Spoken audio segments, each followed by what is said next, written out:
गेवराईतला राडा, हाके विरुद्ध पंडित भिडले. कारण काय? नमस्कार, मी आरती आणि तुम्ही पाहत आहात लोकाशा न्यूज. राज्यातील सध्याची परिस्थिती अत्यंत नाजूक आणि चिंताजनक झालेली आहे. मराठा आरक्षणाचा प्रश्न मागील काही वर्षापासून पेटत ठेवल्यामुळे त्याचे पडसाद संपूर्ण राज्यभर उमटताना दिसत आहेत. आणि याच पार्श्वभूमीवर मराठा समाजाचे नेते म्हणून पुढे आलेले मनोज जरांगे पाटील पुन्हा एकदा मुंबईकडे आमरण उपोषणासाठी रवाना होत आहेत. 29 ऑगस्ट रोजी ते आझाद मैदानावर उपोषणास बसणार आहेत आणि त्यांच्या या आंदोलनाला मराठा समाजाच्या लाखो समर्थकांचा पाठिंबा देखील मिळणार असल्याचे चित्र आहे. दुसरीकडे ओबीसी समाजातील नेत्यांनी या आंदोलनाला जोरदार विरोध दर्शवलेला असून या दोन समाजांमध्ये वैचारिक संघर्षाचे वातावरण निर्माण झालेले आहे. यामुळे राज्यात अस्वस्थतेचे सावट दाटलेले आहे. अलीकडेच बीड जिल्ह्यात घडलेली घडामोडी या तणावाला अधिक धार देणाऱ्या ठरलेल्या आहेत. गेवराई येथे झालेल्या घटनांमुळे मराठा ओबीसी संघर्षाची ठिणगी पडलेली असून या संघर्षाचा वणवा पसरू नये अशी विशेष काळजी घेणे आवश्यक झालेले आहे. राज्यातील वातावरण अशांत करण्यामागे सर्वप्रथम जबाबदारी राजकीय नेत्यांच्या वागणुकीवर येते. बीडमधील मांजरसुंबा येथे झालेल्या चावडी बैठकीत जरांगे पाटील यांनी आपल्या उपोषणाच्या कार्यक्रमाची आखणी केली. दुसरीकडे लक्ष्मण हाके आणि नवनाथ वाघमारे यांसारख्या ओबीसी नेत्यांनीही स्पष्ट भूमिका घेतली की ओबीसींच्या वाटेला गेलेले आरक्षण मराठा समाजाला मिळणार नाही.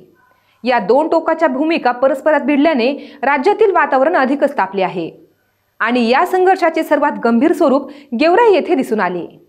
गेवराईचे आमदार विजयसिंह पंडित यांच्या कार्यकर्त्यांनी जरांगे पाटील यांच्या आंदोलनाला समर्थन देणारे बॅनर शहरात लावले आणि याच बॅनरवरून हाके यांनी पंडित यांच्यावर अत्यंत अश्लील आणि भडकाऊ शब्दात टीका केली. गेवराईत ये मग तुला दंडुक्यानेच मारतो अशा पातळीवर गेलेले वक्तव्य हे केवळ अयोग्यच नाही तर दोन समाजांना आमने सामने उभे करत कारणीभूत ठरलेले आहे. या वक्तव्याचा निषेध म्हणून गेवराईत हाके यांचा पुतळा देखील जाळण्यात आला. त्यावरून निर्माण झालेल्या तणावाच्या पार्श्वभूमीवर हाके यांनी स्वतः गेवराईत पोहोचले आणि त्यांच्यावर कार्यकर्त्यांनी दगडफेक व चपलांचा मारा केला. या घटनांमुळे शहरात क्षणात दंगल सदृश परिस्थिती निर्माण झाली आणि याच घटनेमुळे गेवराई शहरामध्ये दंगल सदृश परिस्थिती निर्माण झाली. खरे तर मराठा आणि ओबीसी समाजांमध्ये पिढ्यानपिढ्या आपुलकीचे सहकार्याचे संबंध राहिलेले आहेत. एकाच गावात दोन्ही समाजाचे लोक सुखदुःखात सहभागी होतात. परंतु राजकीय नेते जर भडकाऊ भाषा वापर करत असतील तर त्यांचे परिणाम सामान्यांवर गंभीर स्वरूपामध्ये उमटतात. गेवराईतील प्रसंगाने हाच धोक्याचा इशारा दिला आहे. लक्ष्मण हाके हे उच्च शिक्षित असून काही काळ त्यांनी प्राध्यापक म्हणूनही काम केलेले आहे. ओबीसी समाजाच्या हक्कांसाठी झटणारे नेते म्हणून त्यांची ओळख आहे. परंतु त्यांनी वापरलेली अश्लील भाषा त्यांच्या व्यक्तिमत्वाला शोभणारी नाही. नेतृत्व म्हणजे फक्त संघर्षाचा नाराज देणे नव्हे तर समाजामध्ये संयम आणि शिस्त रुजवणे होय. ओबीसींच्या हक्कांसाठी लढा देणे त्यांचे कर्तव्यच आहे, परंतु हा लढा संविधानिक मार्गाने आणि सभ्य भाषेत मांडला गेला पाहिजे. दुसरीकडे जरांगे पाटील यांचे आंदोलन हे सण उत्सवाच्या काळात होणार आहे. गणेश उत्सव हा महाराष्ट्रातील सर्वात मोठा उत्सव आणि या काळामध्ये शांतता एकात्मतेचे वातावरण निर्माण होणे अपेक्षित आहे.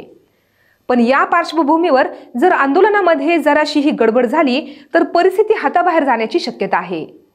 लाखो मराठा कार्यकर्ते मुंबईकडे रवाना झालेले आहेत तर शहरातील दैनंदिन जीवनावर मोठा परिणाम होणार आहे.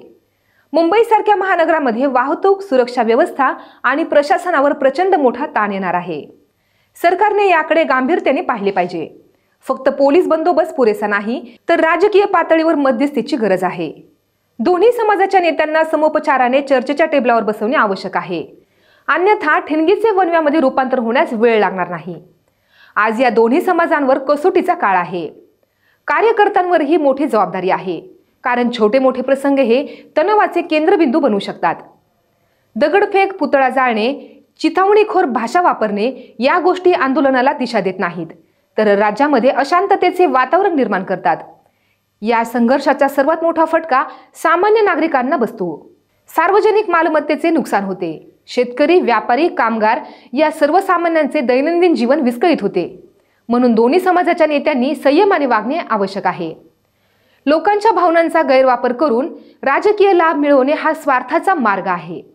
समाजातील शांतता आणि सलोखा टिकवणे हीच नेत्यांची जबाबदारी आहे. आज सरकारसमोर मोठे आव्हान आहे. एकीकडे मराठा समाजाची जुनी मागणी आहे तर दुसरीकडे ओबीसींचा न्याय हक्क आहे. कोणाची मागणी योग्य आणि कोणाची अयोग्य हे ठरवणे सोपे नाही, परंतु संविधानाच्या चौकटीत राहूनच या प्रश्नाचे उत्तर शोधले गेले पाहिजे. अन्यथा जातीय संघर्षाचा भडका उडून राज्य अस्थिर होईल. गेल्या काही दिवसांपासून राज्यातील राजकीय वातावरण अशांततेने भरलेले आहे. गेवराईतील घटना ही एक इशारा आहे. पुढे अशा घटना टाळण्यासाठी सरकारने सक्रिय भूमिका घेणे गरजेचे आहे. मध्यस्थी, संवाद आणि ठोस भूमिका या तिन्हींचा समन्वय साधल्यास शांतता प्रस्थापित होऊ शकते. महाराष्ट्र हा सहिष्णुतेचा, सामंजस्याचा आणि सामाजिक ऐक्याचा वारसा लाभलेला प्रदेश आहे. या परंपरेला तडा जाऊ नये यासाठी प्रत्येक नागरिकाने जागरूक राहणे गरजेचे आहे. नेत्यांनीही आपल्या शब्दावर नियंत्रण ठेवले पाहिजे. आंदोलनाचा हक्क नाकारता येणार नाही, पण तो हक्क जबाबदारीने पार पाडणे तितकेच आवश्यक आहे. आज मराठा आणि ओबीसी समाजाला एकत्र येऊन समोपचाराने मार्ग शोधण्याची वेळ आलेली आहे.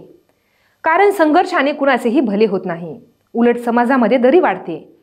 म्हणूनच संवाद हाच उपाय या विचाराने सरकारने आता काम करणे आवश्यक आहे. अशाच महत्त्वपूर्ण बातम्या पाहण्यासाठी पाहत रहा लोकाशा न्यूज आणि आमच्या चॅनलला लाईक, सबस्क्राईब आणि शेअर करायला विसरू नका.